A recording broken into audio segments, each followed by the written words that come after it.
बिस्मिल्लाहिर्रहमानिर्रहीम। आज का टॉपिक रेस्पिरेटरी फिजियोलॉजी है।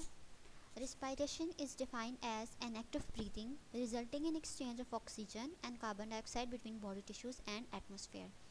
There are four divisions of respiration: pulmonary ventilation, diffusion, transport, and regulation.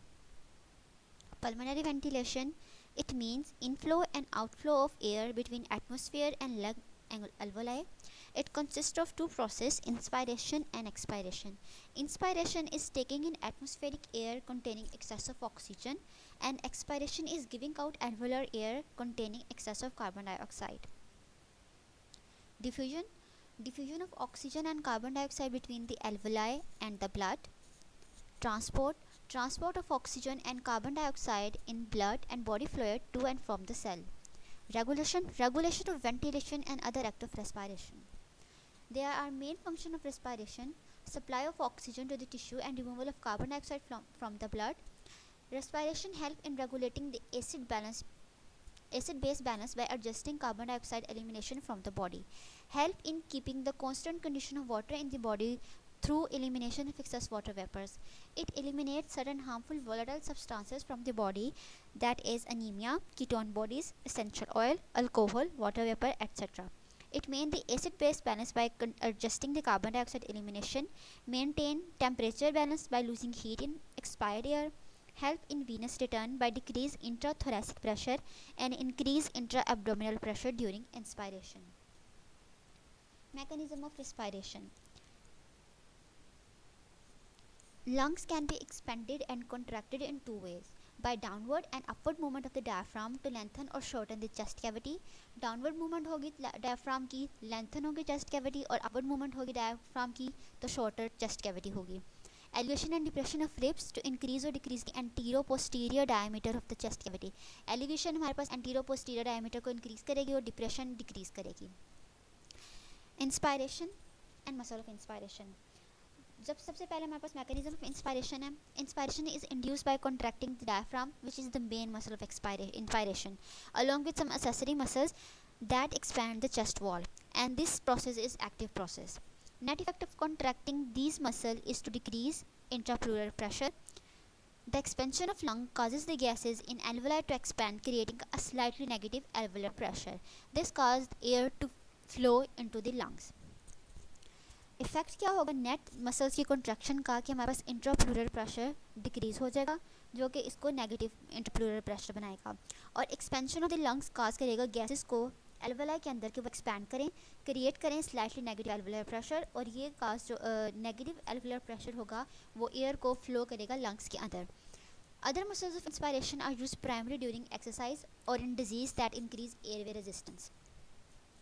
Vertical diameter of the chest cavity is increased by downward movement of the diaphragm, और anterior-posterior diameter of the chest cavity is increased by the elevation of the ribs.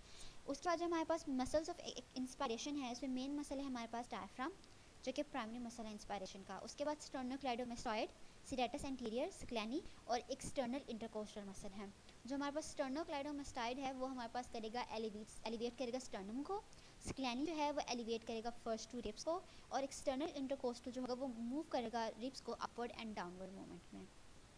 उसके बाद हमारे पास आते हैं expiration and muscles of expiration. Mechanism क्या है कि जब हमारे पास इंस्पायरेशन के मसल ऑटोमेटिकली रिलैक्स करेंगे तो एक्सपायरेशन हो जाएगी, ठीक है, जो कि एक पैसिव प्रोसेस है. The relaxation of the diaphragm and accessory muscles of inspiration increase intrapleural pressure. जो मसल्स ऑफ इंस्पायरेशन उनकी रिलैक्सेशन जो है वो इंक्रीज करेगी इंट्राप्लूरल प्रेशर को. लंग डिफ्लेशन स्टार्ट होना शुरू हो जाएगी equal to the intrapleural pressure के. Deflation of lung compresses the gases in the alveoli, creating a slightly positive alveolar pressure. This causes air to flow out of the lung. Muscles of expiration are used during exercise or in disease which increase the airway resistance. और ये disease होती है asthma. Vertical diameter of the chest cavity is decreased by upward movement of the diaphragm, और anterior-posterior diameter of the chest cavity is decreased by the depression of the ribs. During expiration, diaphragm relaxes and elastic recoil of the lung, chest wall, abdominal structure compresses the lung. Muscle जो help करेंगे expiration में वो हमारे पास हैं rectus abdominis, जो कि main muscle है expiration का. इंटरनल इंटरकोस्टल, जो कि पुल करेगा रिब्स को downward and inward movement. Elastic recoil of the lungs जो है ये हमारे पास एक मेन फैक्टर है जो कि एक्सपायरेशन के लिए ज़रूरी है। Movement of air in lungs and pressure causing it, हम उन मूवमेंट को डिस्कस करेंगे जो कि एयर को लंग्स के अंदर आने देती हैं और प्रेशर बनता है इनसे। प्लूरल प्रेशर, pleural pressure हमारे पास is the pressure in the narrow space between the lung pleura and the chest wall pleura. It is negative pressure which prevent the collapse of the lungs and it is also called as lung recoil pressure. इसकी value हमेशा negative में होती है। इसकी जो -5 centimetre of water है beginning of the inspiration होगी और -7.5 centimetre water at the height of inspiration होगी। 1 सेंटीमीटर ऑफ वाटर हमारे पास इक्वल होता है 0.74 mm ऑफ मरकरी के, और 1 mm ऑफ मरकरी जो होता है वो हमारे पास 1.36 सेंटीमीटर ऑफ वाटर की होता है। उसके बाद हम इसे कहते हैं कि प्लूरल प्रेशर हमारे पास लंग रिकॉइल प्रेशर होता है। तो लंग रिकॉइल प्रेशर जो होता है वो रिप्रेजेंट करेगा फोर्स को जो कि डेवलप करेगी वॉल ऑफ द लंग्स में as the lung expand. In a given condition, recoil changes only when lung volume changes. As the lung enlarge, recoil pressure increase, and as the lung gets smaller, recoil pressure decrease. Recoil as a force always act to collapse the lungs. Alveolar pressure. It is the pressure inside the lungs alveoli and it changes during inspiration and expiration.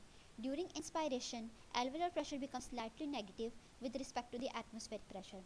That is -1 centimetre water जो कि atmospheric air में जो कि rich oxygen होती है flow करेगी inward through the respiratory passage.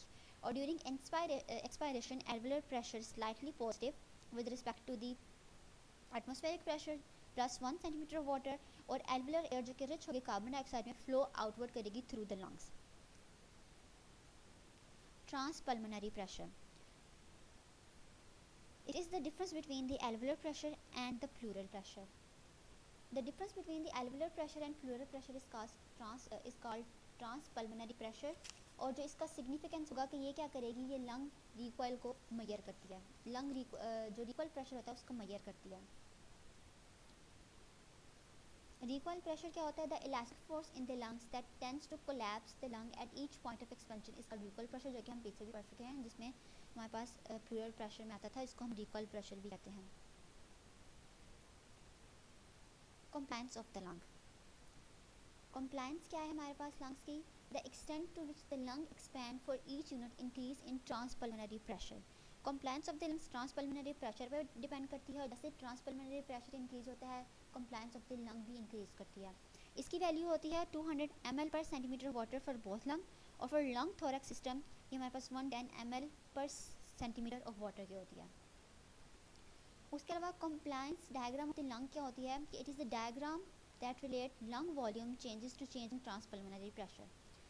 इसके अलावा जो फोर्सेस इफेक्ट करती हैं कंप्लायंस को वो होती हैं हमारे पास elastic force of the lung tissue itself और elastic force caused by the surface tension of the fluid that lines the inside wall of the alveoli. ये compliance diagram of the lungs two curves पे consist करती है, inspiratory compliance curve and expiratory compliance curve. उसके अलावा factor जो होते हैं जो कि कंप्लायंस को डिक्रीज करते हैं वो हमारे पास होती है destruction of lung tissue, obstruction of bronchiole, kyphosis, scoliosis and pulmonary oedema. उसके बाद सरफेक्टेंट है। सरफेक्टेंट हमारे पास एक complex mixture of phospholipid, dipalmitoyl lecithin, surfactant apoprotein और कैल्शियम आयन पे होता है, जो कि सेक्रीट करते हैं हमारे पास type 2 epithelial alveolar epithelial cell से। और सरफेक्टेंट हमारे पास सरफेस एक्टिव एजेंट होता है जो कि विच when spread over the surface of the fluid greatly reduce the surface tension. ठीक है, सरफेक्टेंट एज यूजुअल बताया आपको कॉम्प्लेक्स मिक्सचर होता है फॉस्फोलिपिड्स का, dipalmitoyl lecithin, surfactant apoprotein and calcium ion, जो कि सेक्रीट करते हैं टाइप 2 एल्वेलर एपिथेलियल सेल के। फंक्शन क्या होते हैं सरफेक्टेंट के? It decrease surface tension of the fluid lining alveoli, thereby preventing elastic tendency of lungs to collapse and promoting alveolar stability. It prevent accumulation of the edema fluid in the alveoli. Lake of surfactant जो होते हैं वो lead करते हैं respiratory distress syndrome में, और smoking decrease करती है लंग सरफेक्टेंट को। जो रिस्पिरेटरी डिस्ट्रेस सिंड्रोम होता है न्यू बॉर्न का, उसे हम कहते हैं respiratory distress syndrome of the new born. इसको हम हायालीन मेम्ब्रेन डिजीज़ भी कहते हैं। इस डिजीज़ में क्या होता है कि new born specially premature babies जो कि adequate quantity of surfactant secrete नहीं करते, उनमें ये सिंड्रोम होता है। Therefore alveoli of these baby collapse which make the lungs expansion difficult. Without immediate treatment, these baby die due to inadequate ventilation. Premature birth and maternal diabetes are at risk factor. और जो ratio हम जिससे ये पता चलता है कि RDS factor का कितना रिस्क है, तो वो हम मेयर करते हैं लेसिथिन ओवर स्फिंगोमाइलिन रेशो से, एल एस रेशो से, जो कि 2 या इससे ग्रेटर हो तो जो इंडिकेट करती है कि लंग मैच्योर हो चुके हैं और मिनिमम रिस्क होता है आरडीएस का. Compliance of thorax system.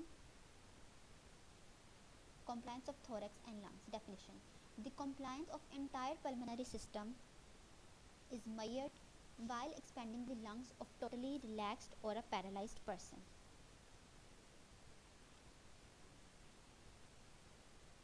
इसकी वैल्यू होती है 110 मिलीमीटर ऑफ वॉल्यूम पर centimetre of water. The work of breathing.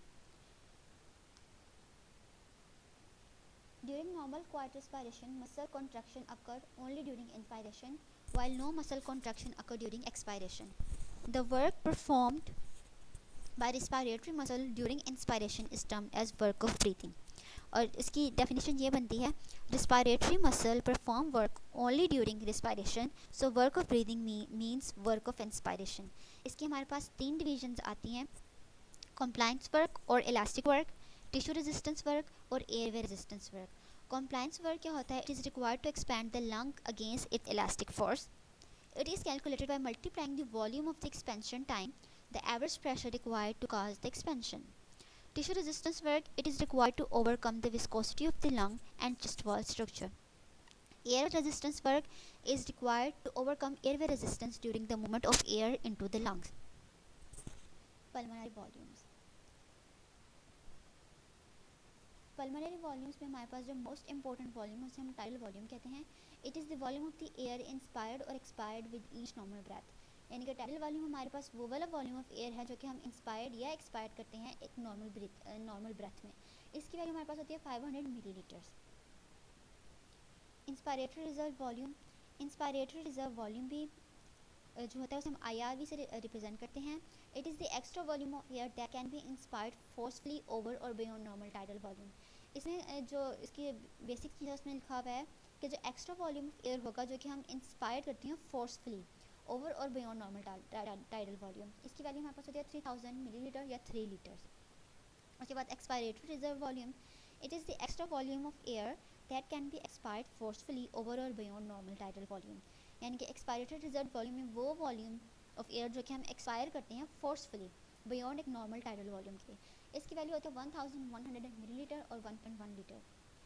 उसके बाद हमारे पास आ जाता है residual volume. It is the volume of the air remaining in lungs after the most forceful expiration. यानी कि मोस्ट फोर्सफुल एक्सपायरेशन के बाद भी जो एयर हमारे लंग्स में रहती है उसको हम रेजिडुअल वॉल्यूम कहते हैं. यानी कि ये वो एयर है जो कि कभी लंग से निकलती ही नहीं है. इसकी वैल्यू होती है 1200 मिलीलीटर्स और 1.2 लीटर. उसके बाद पल्मोनरी कैपेसिटीज़ आती हैं. पल्मोनरी कैपेसिटीज़ हमारे पास 2 और मोर पल्मोनरी वॉल्यूम के कॉम्बिनेशन को कहते हैं. ठीक है. It is the combination of 2 और more pulmonary volume. Inspiratory capacity most important. It is the combination of the tidal volume and inspiratory reserve volume. इसकी वैल्यू होती है हमारे पास 3500 ml और इसका फॉर्मूला होता है tidal volume plus inspiratory reserve volume. उसके बाद फंक्शनल रिजर्व कैपेसिटी है, ये कि मोस्ट इंपॉर्टेंट कैपेसिटी है. It is the combination of the expiratory reserve volume and residual volume. इसका फॉर्मूला होता है ERV यानी कि inspiratory reserve expiratory reserve volume और रेजिडुअल वॉल्यूम के. और इसकी वैल्यू होती है वो हमारे पास होती है 2300 ml. इसका सिग्निफिकेंस क्या है कि this is the amount of air remaining in the lungs at the end of the normal expiration. कि वो अमाउंट है एयर की जो कि नॉर्मल एक्सपायरेशन पे हमारे लंग्स में ही रहती है. Vital capacity. It is the combination of the inspiratory reserve volume, tidal volume and expiratory reserve volume. ये हमारे पास 3 रिस्पायरेटरी वॉल्यूम्स के कॉम्बिनेशन से बनती है. Inspiratory reserve volume, tidal volume and expiratory reserve volume. इसकी वैल्यू हमारे पास होती है 4600 ml. इसकी नॉर्मल वैल्यू होती है हमारे पास. सिग्निफिकेंस क्या है वाइटल कैपेसिटी का? This is a maximum amount of air that a person can expel from the lung after first filling of the lung to their maximum extent and then expiring the maximum limit. Total lung capacity TLC. It is the combination of the vital capacity and residual volume. इसका जो formula होता है वो vital capacity plus residual volume होता है. It is the max volume to which lung can be expanded with greater possible respiratory effect. और इसका जो नॉर्मल वैल्यू होती है वो 5800 मिलीलीटर या 5.8 लीटर होती है। उसके अलावा मोस्ट वॉल्यूम एंड कैपेसिटीज़ हैं वो स्पायरोमीटर से हम मेजर कर सकते हैं, लेकिन रेजिडुअल वॉल्यूम या फिर ऐसी कैपेसिटी जिसमें हमारे पास रेजिडुअल वॉल्यूम होता है वो can not be measured with spirometer. TLC, FRC and RV can not be measured with simple spirometer. उसके बाद ये डायग्राम है जो कि शो करी है respiratory excursion during normal breathing and during maximal inspiration and maximal expiration को। उसके बाद minute respiratory volume. Minute respiratory volume जो होता है हमारे पास, it is the total amount of new air moved into the respiratory passage each minute. इसकी value होती है हमारे पास 6 लीटर ऑफ वाटर, यानी कि 6 लीटर पर मिनट, यानी कि total amount of new air जो कि 1 मिनट के अंदर हमारे रिस्पायरेटरी पैसेज में दखल होती है उसको हम मिनिमम रिस्पायरेटरी वॉल्यूम कहते हैं, और इसकी वैल्यू होती है 6 लीटर पर मिनट, यानी कि 1 मिनट में 6 लीटर एयर हमारे रिस्पायरेटरी पैसेज में एंटर होती है। उसके बाद एल्वुलर वेंटिलेशन आती है हमारे पास। Alveolar ventilation is the continuous supply of air to the gaseous exchange area of the lung where the air is in close proximity to pulmonary blood. Alveolar ventilation का जो total volume of new air entering the alveoli each minute उसे कहते हैं rate of alveolar ventilation, यानी कि total volume of new air जो कि एल्वुला में आती है 1 मिनट के अंदर उसको हम कहते हैं रेट ऑफ एल्वुलर वेंटिलेशन, यानी कि वेंटिलेशन जो हो रही है वो एल्वुलर के अंदर 1 मिनट के अंदर जितनी भी गैस आती है उसको हम एल्वुलर वेंटिलेशन कहते हैं। और उसका फॉर्मूला होता है रेट ऑफ एल्वुलर वेंटिलेशन का tidal volume minus dead space volume multiplied by respiratory rate. Formula कैसे बनाते हैं रिस्पायरेटरी एल्वुलर वेंटिलेशन का, tidal volume minus dead space volume multiplied by respiratory rate, और इसकी वैल्यू होती है टाइडल वॉल्यूम हमारे पास, टाइडल वॉल्यूम की हमारे पास वैल्यू आती है 500 ml। उसके अलावा डेड स्पेस वॉल्यूम होता है हमारे पास 150। 500 से 150 माइनस किए, उसके बाद उसको रिस्पायरेटरी रेट 12 से मल्टीप्लाई किया तो हमारे पास उसकी नॉर्मल वैल्यू आती है वो 4200 ml पर मिनट होती है। उसके बाद dead space air. The air present in dead space is called dead space air, dead air, because it is not useful for the gas exchange purpose. इसमें क्या होता है कि जो एयर हम ब्रीथ करते हैं वो कभी एक्सचेंज एरिया में नहीं आई, लेकिन सिर्फ वो रिस्पायरेटरी पैसेज को फिल करती है, उसे हम कहते हैं डेड स्पेस एयर, और इसकी वैल्यू होती है हमारे पास 150 ml। सिग्निफिकेंस क्या है कि normal dead space help to fill the upper respiratory passage. इसका इतना सिग्निफिकेंस है कि ये सिर्फ रिस्पायरेटरी जो अपर रिस्पायरेटरी पैसेज है उसको फिल करती है, लेकिन कभी भी जो एल्वर स्पेस तक नहीं पहुंची, यानी कि रिस्पायरेटरी पैसेज तक नहीं पहुंची। Dead space comprises of two areas of respiratory tract where gases are present but do not take part in gas exchange. Types of dead space हमारे पास 2 डेड स्पेस होती हैं, anatomical dead space and physiological dead space. Anatomical dead space में हमारे पास क्या होता है, the volume of all spaces respiratory system beside gas exchange area is called anatomical dead space. के वॉल्यूम जो रिस्पायरेटरी सिस्टम का है बियॉन्ड गैस एक्सचेंज एरिया उसको हम एनाटॉमिकल डेड स्पेस कहते हैं। और फिजियोलॉजिकल डेड स्पेस क्या है कि सम एल्वुलाई में gas exchange does not occur due to poor blood supply, this is called as alveolar dead space. ठीक है, एनाटॉमिकल डेड स्पेस में क्या होता है कि वो स्पेस रिस्पायरेटरी पैसेज की जहाँ पर गैस एक्सचेंज नहीं होता, जैसे हमारा ट्रैकिया हो गया। उसके अलावा फिजियोलॉजिकल डेड स्पेस में क्या होता है, एनाटॉमिकल डेड स्पेस में हमारा ट्रैकिया आता है बेसिकली, और फिजियोलॉजिकल डेड स्पेस में क्या होता है कि कुछ एल्वुलाई में गैस एक्सचेंज इस वजह से नहीं होता कि वहाँ पे पुअर ब्लड सप्लाई होती है, इसको हम कहते हैं एल्वुलर डेड स्पेस। और जब एल्वुलर डेड स्पेस इंक्लूड हो जाए एनाटॉमिकल डेड स्पेस में तो उसको हम कहते हैं फिजियोलॉजिकल डेड स्पेस।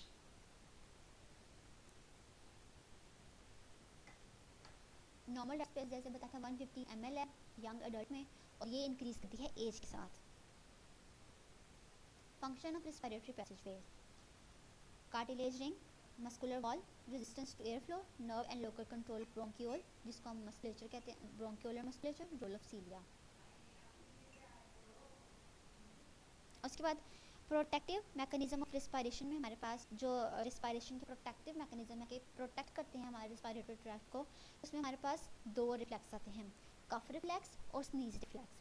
कफ रिफ्लेक्स हमारे पास होता है एक protective mechanism to clear the respiratory passage from irritation from irritating foreign substances. ठीक है, cough reflex is a sudden noisy expulsion of air through mouth from lungs produced to clear respiratory passage of foreign particle. ठीक है, इस reflex में हमारे पास क्या होता है, pathway after impulses from the respiratory passage pass mainly through the vagus nerve to medulla. ठीक है, वेगस नर्व से मेडुला तक आते हैं, और फिर वहाँ से न्यूरल सर्काइटस ऑफ मेडुला सेट करता है एनाटॉमिकल सीक्वेंस को, event of sequence of event को फॉर द कफ रिफ्लेक्स। इसमें ये होता है कि इरिटेशन ऑफ द ब्रोंकियाई होती है, इरिटेशन ऑफ द ब्रोंकियाई ट्रेकियाई, और लेरिंग्स होती है फॉरेन मैटर से, ठीक है। इरिटेशन होती है ब्रोंकियाई में, ट्रैकिया में और लेरिंग्स में बाय फॉरेन मैटर। उसके बाद एफरेंट इम्पल्सेस जो होती हैं वो पास करती हैं through vagus to medulla. Efferent impulses होती हैं जो कि पास करेंगी वेगस से मेड्यूला तक। Following automatic sequence of event is triggered by neural circuits of the medulla. इससे क्या होगा, हमारे पास basically 2.5 litre of air inspired होगी, ठीक है। एपिग्लॉटिस क्लोज होगा और वोकल कॉर्ड शट डाउन हो जाएगा। 2.5 लीटर एयर हम इंस्पायर करेंगे, एपिग्लॉटिस क्लोज हो जाएगा, वोकल कॉर्ड शट हो जाएगा, एब्डोमिनल मसल और other respiratory muscle contract forcefully so that pressure of the lung raises to 100 mm of Hg। इसमें क्या होगा, एब्डोमिनल मसल्स और रेस्पिरेटरी मसल्स जो होंगे वो फोर्सफुल कॉन्ट्रैक्शन अपनी प्रोड्यूस करेंगे, जिससे लंग्स का जो प्रेशर है वो 100 mm of Hg राइज हो जाएगा। vocal cord and epiglottis suddenly open so that air under pressure exposure explodes outward carrying with it foreign matter, ठीक है। अचानक से ही वोकल कॉर्ड और एपिग्लॉटिस ओपन होंगे और एयर को एक्सप्लोड करेंगे आउटवर्ड, जिसके साथ ही फॉरेन मैटर जो है वो बाहर निकल आएगा, ठीक है। उसके बाद हमारे पास आता है स्नीज रिफ्लेक्स। स्नीज रिफ्लेक्स जो होता है वो हमारे पास involuntary sudden violent and audible expulsion होता है एयर का थ्रू नोज के साथ। Sneeze reflex is a protective mechanism characterized by the passage of large amount of air rapid through the nose, thus helping clear the nasal passage of foreign matter. इस reflex में stimulus जो होगा वो initiating stimulus for sneeze reflex is irritating the nasal passage. जो initiating reflex होगा वो nasal passage में irritation होगी। उसके बाद एफरेंट इम्पल्स करेंगी pass to trigeminal nerve to medulla, ठीक है। Afferent impulses pass through the trigeminal nerve to medulla। Trigeminal nerve हमारे पास फिफ्थ क्रेनियन नर्व है जो कि जिसकी वजह से स्नीज रिफ्लेक्स ट्रिगर होता है। उसके बाद जब ये मेडुला इम्पल्सेस पहुंचेंगी ट्राइजेमिनल नर्व से मेडुला की तरफ तो रिफ्लेक्स ट्रिगर्ड होगा। Series of reaction occur through cough reflex, ठीक है। सीरीज ऑफ रिएक्शन अकर होंगे थ्रू कफ रिफ्लेक्स से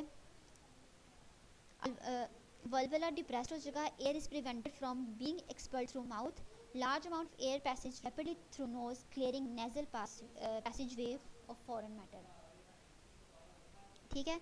उसके बाद हमारे पास आ जाते हैं respiratory function of the knows. इसमें क्या होता है, हमारे पास वार्मिंग ऑफ एयर होता है, ह्यूमिडिफिकेशन ऑफ एयर होता है, फिल्ट्रेशन ऑफ एयर करता है nose, storage of some amount of air, eliciting sneeze reflex via it mucosa, formation of mucus, protective function होता है जो कि ट्रैप करता है मैनी जर्म्स को। अच्छा, और जो air is warmed, air is humidified और air is filtered, these function are collectively called as air conditioning function या AC function of the nose. उसके बाद वोकलाइजेशन। वोकलाइजेशन की जो डेफिनेशन है, vocalization means production of the voice, ठीक है। Production of voice is called vocalization और speech, ठीक है। उसके बाद इसकी कॉम्पोजिशन होती है phonation, articulation and resonance. Phonation क्या होती है, phonation is achieve by larynx through vibration of vocal cords, ठीक है। आर्टिकुलेशन बाय लिप्स, माउथ और टंग से इसको हम अचीव करते हैं और इसमें सॉफ्ट पैलेट भी शामिल होता है। Lips, tongues and soft palate और अचीव इसको हम करते हैं माउथ के थ्रू, ठीक है। उसके बाद जो हमारे पास रेजोनेंस होती है, it is achieved by nose, mouth, pharynx and nasal sinus, ठीक है। रेजोनेंस बाय माउथ और नोज और एसोसिएट करेगी ये नेजल साइनस के साथ और फेरेंक्स के साथ।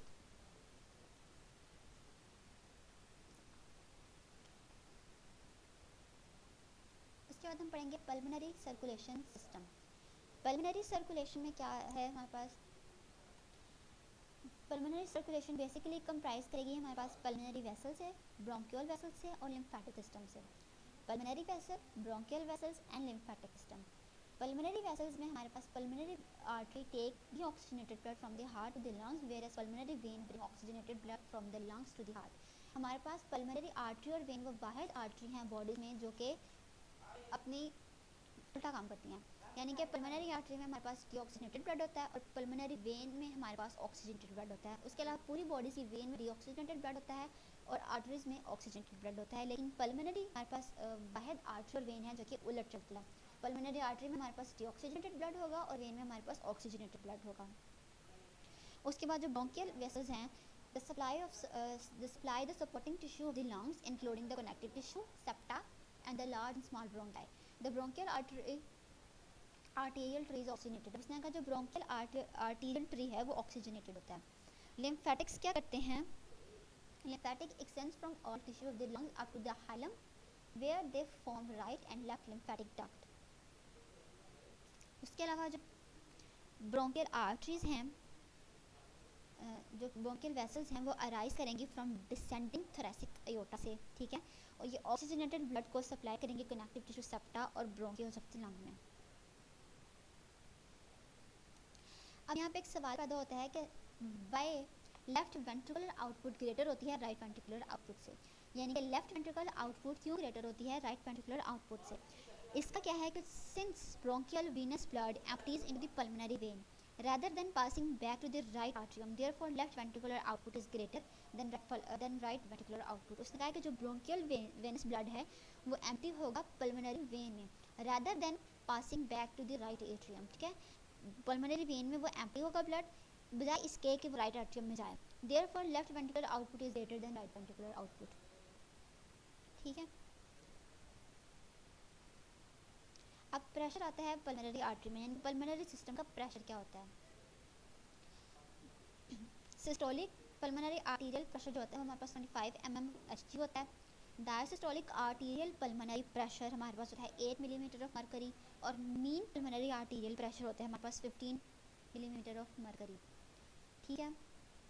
उसके अलावा जो हमारे पास पल्स प्रेशर होता है पल्मोनरी आर्टरी में वो हमारे पास होता है 17 mm of Hg. Pulse pressure in pulmonary artery is 17 mm Hg, और पल्मोनरी कैपिलरी प्रेशर हमारे पास होता है 7 मिलीमीटर ऑफ मरकरी, और left atrial and pulmonary Venus pressure हमारे पास होता है 2 millimetre of mercury. Pulmonary arterial pressure जो अप्रोक्सीमेटली हो जाता है 17 मिलीमीटर ऑफ मरकरी. उसके बाद वही हमने बताया pulmonary capillary pressure 7 mm Hg होता है. लेफ्ट और राइट पल्मोनरी, लेफ्ट एट्रियल और pulmonary Venus pressure 2 millimetre Hg होता है in left atrium and pulmonary veins. Pulmonary wedge pressure. This pressure is measured by inserting a catheter through right side of the heart and pulmonary artery into one of the small bronchus of pulmonary arteries, and then pushing the catheter until it wedges tightly in the artery. The pressure then measured is called wedge pressure. इसकी हमारे पास value होती है 5 millimetre of mercury. wedge pressure की होती है हमारे पास value 5 millimetre of mercury. उसके बाद ब्लड इन लंग्स में क्या होता है? लंग में जो हमारे पास ब्लड आता है